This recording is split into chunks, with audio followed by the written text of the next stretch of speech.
Ratabaná, uma cidade perdida na Amazônia. Arqueólogos estão descobrindo que uma parte da floresta amazônica já foi urbanizada e estão encontrando cidades conectadas por estradas. Existe uma cidade fantasma do ano 3000 na Amazônia?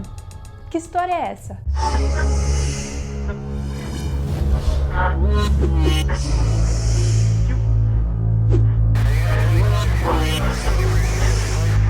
Eu sou Carol Capel, a sua arqueóloga favorita, e há aproximadamente uns 2 meses atrás teve um vídeo aqui no canal falando sobre a descoberta de pirâmides na Amazônia, juntamente com a suposição da existência de um local proibido também no território amazônico que fica localizado no Brasil. E por causa desse vídeo, então, muitas pessoas começaram a me pedir que eu falasse sobre essa cidade perdida na Amazônia. E daí eu fui fazer uma pesquisa e eu acabei encontrando coisas muito mais interessantes do que apenas essa cidade na Amazônia, então se preparem. Porém, existem relatos de várias pessoas diferentes, pessoas que não se conhecem, relatos feitos em épocas diferentes e inclusive relatos de indígenas do Xingu, que estão deixando as pessoas cada vez mais intrigadas sobre este assunto. Você já imaginou uma cidade futurística do ano 3000 no meio da floresta amazônica? Com tecnologias bizarras e nunca antes conhecidas pela humanidade? Uma cidade que aparece e desaparece de tempos em tempos? A floresta amazônica possui aproximadamente 6.700.000 quilômetros quadrados.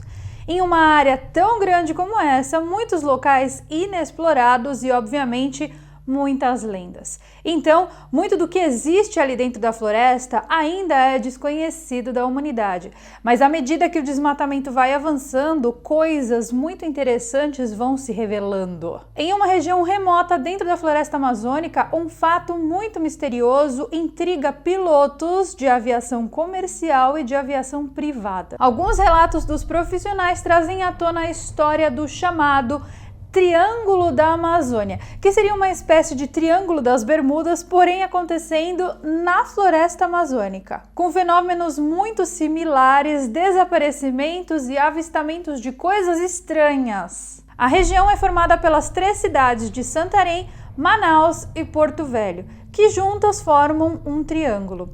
Os pilotos, ao passarem por essa região, eles visualizam por alguns segundos, como se fosse um devaneio, uma cidade gigantesca e futurística, apelidada pelos pilotos como a cidade de Buck Rogers, ou a cidade do ano 3000. A cidade, segundo relatos, possui edificações cilíndricas brilhantes, outras em fórmula de cúpula, com estradas e vias de acesso em espiral.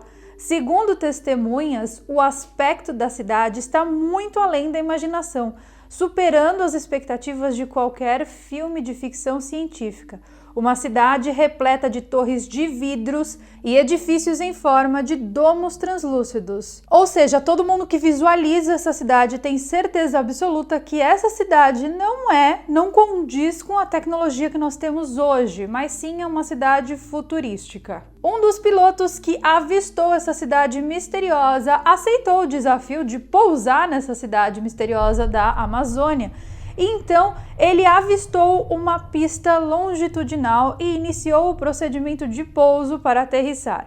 Porém, poucos segundos antes do avião tocar as árvores, a cidade desapareceu por completo e ele teve que fazer o procedimento de arremeter o avião. Quando ele está pousando, ele sobe de novo, porque quase por pouquíssimo segundos que ele não bate o avião nas árvores, ou seja, o que leva a crer que essa cidade também parece ficar numa dimensão paralela. De acordo com o piloto, a cidade e a pista da cidade futurística sumiram repentinamente e ele começou a ouvir barulhos na lataria do avião, que eram folhas das árvores batendo no avião, que fez com que ele tivesse que subir imediatamente para não cair. Só que esse não é o único fenômeno estranho que acontece ali naquela região.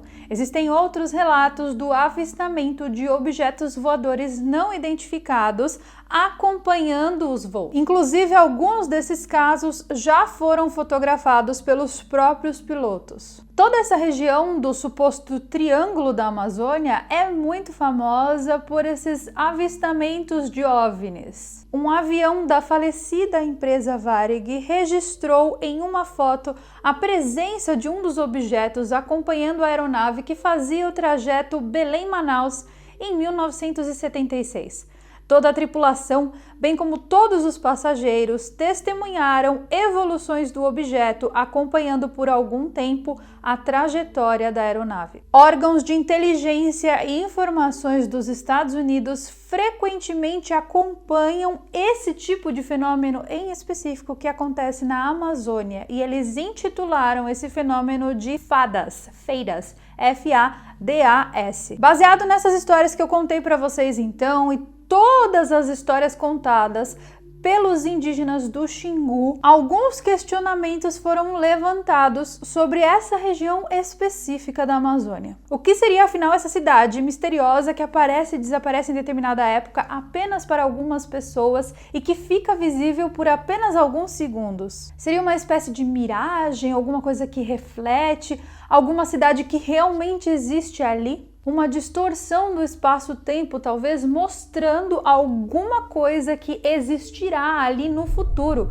E aí, por causa dessa distorção causada por um campo eletromagnético, as pessoas têm acesso, meio que como se fosse um glimpse do futuro? Ou seria uma armadilha tridimensional para capturar os nossos aviões? E eu explico. Desde que eu me conheço por gente, até hoje eu já li pelo menos uns 15 livros sobre o Triângulo das Bermudas, e essa era a minha atividade favorita na minha adolescência, quando eu trabalhava num emprego que as pessoas precisavam de mim apenas para traduzir reuniões. Então eu ficava o dia inteiro sem fazer nada.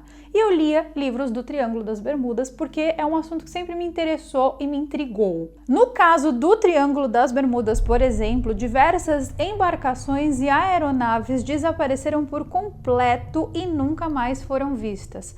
Algumas das pessoas que sobreviveram ao Triângulo das Bermudas voltaram com provas muito convincentes de que ali existe alguma coisa desconhecida da humanidade. Como, por exemplo, em 22 de agosto de 1971, quando um controlador de voo da National Airlines percebeu que uma aeronave em rota de aproximação para o pouso no Aeroporto Internacional de Miami simplesmente tinha sumido do radar.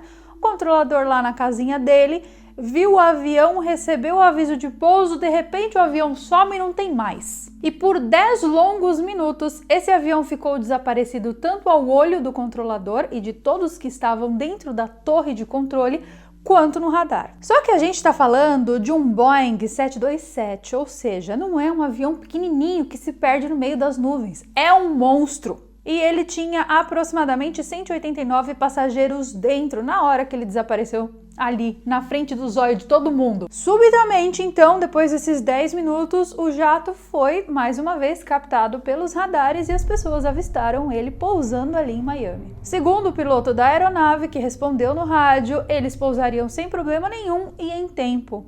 E o avião foi chegando, pousou, pá. Quando chegou na pista do aeroporto de Miami, já tinha um monte de polícia esperando, polícia, bombeiro, e ninguém entendeu absolutamente nada. Porque falaram, peraí, mas tá tudo normal com o meu voo, por que vocês estão mandando essas coisas aqui? As pessoas não puderam sair do avião antes de responder a um interrogatório.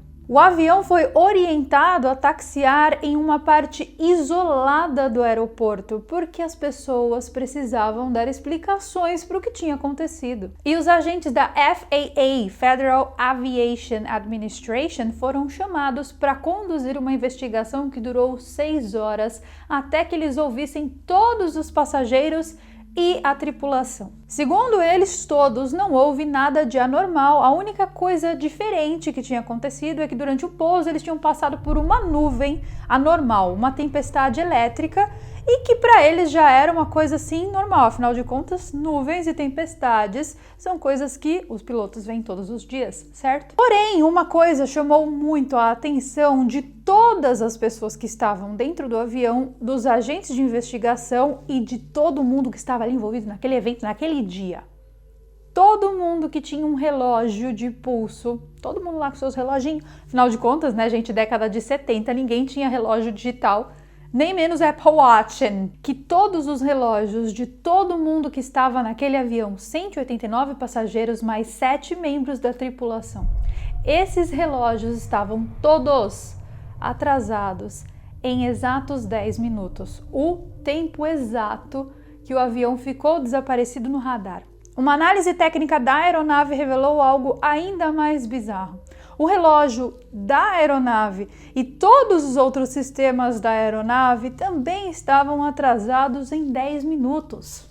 Essa discrepância no relógio de todo mundo não poderia ser coincidência, gente, porque todo mundo estava ali junto, né? Não foi uma coisa que eles combinaram de atrasar o relógio, não. Eles simplesmente meio que adentraram uma dimensão paralela onde eles perderam 10 minutos ou ganharam um tempo que não se sabe, é uma coisa louca, não sei nem explicar. Bem como essa história que eu contei para vocês aqui, que aconteceu no Triângulo das Bermudas na década de 70, o que está acontecendo e acontece há muito tempo no Triângulo Amazônico é exatamente a mesma coisa, com menos spotlight, é claro. Algumas aeronaves desaparecem e voltam a aparecer, e aí amém, happy day, o piloto conta o que viu.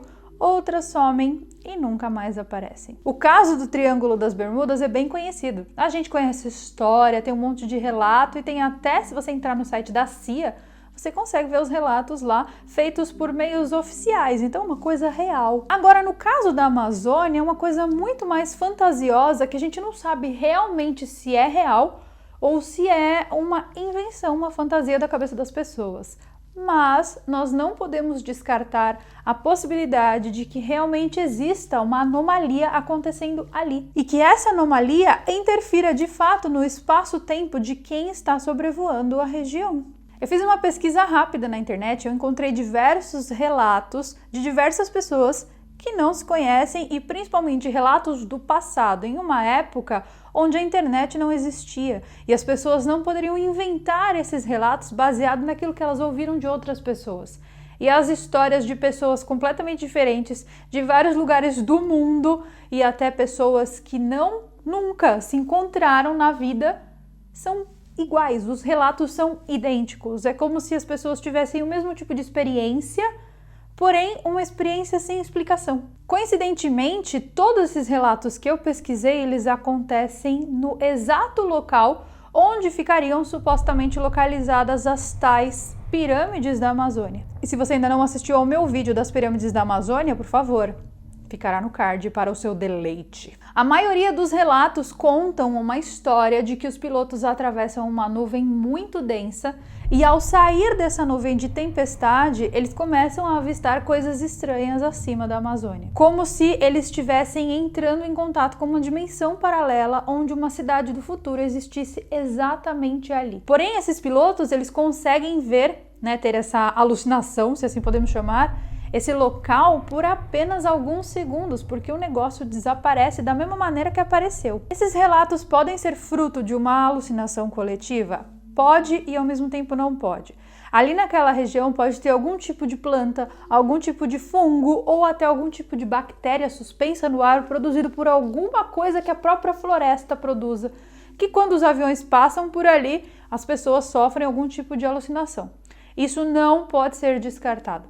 Mas ao mesmo tempo a gente tem que perceber que existem diversas pessoas diferentes que não se conhecem e que estão falando a mesma coisa. Então, como que a gente explica relatos oficiais de coisas avistadas na Amazônia? Para explicar esse fenômeno, é óbvio que existem milhões de teorias. A primeira e a mais plausível de todas que eu consigo imaginar no momento é a existência de uma dimensão paralela coexistindo com essa realidade que a gente está aqui. Então, de tempos em tempos, as pessoas, sem querer, têm acesso a esse local. E essa janela que conecta as duas dimensões, ou seja, a nossa dimensão e essa dimensão que mostra essa cidade futurística do ano 3000, ela pode estar sendo provocada, essa janela pode ser aberta por razões físicas. Pode ser algum tipo de elemento radioativo que tem ali na região que permita que essa janela se abra. Pode ser algum fungo, gente, uma bactéria, alguma coisa que tem no ar que as pessoas inalam e ficam com uma alucinação e aí adentram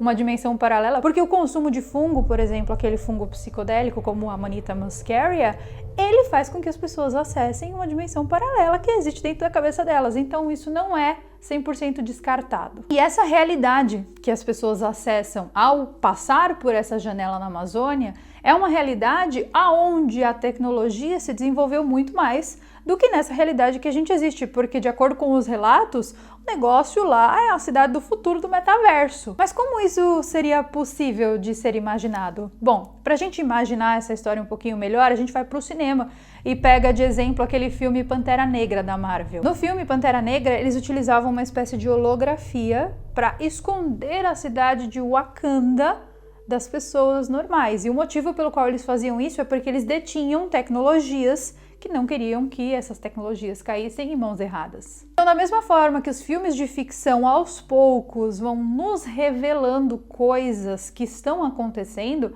pode ser sim que essa história de Wakanda seja inspirada nessa questão que acontece ali no Triângulo da Amazônia. Porém, um escritor alemão escreveu um livro muito interessante chamado As Crônicas de Akakor.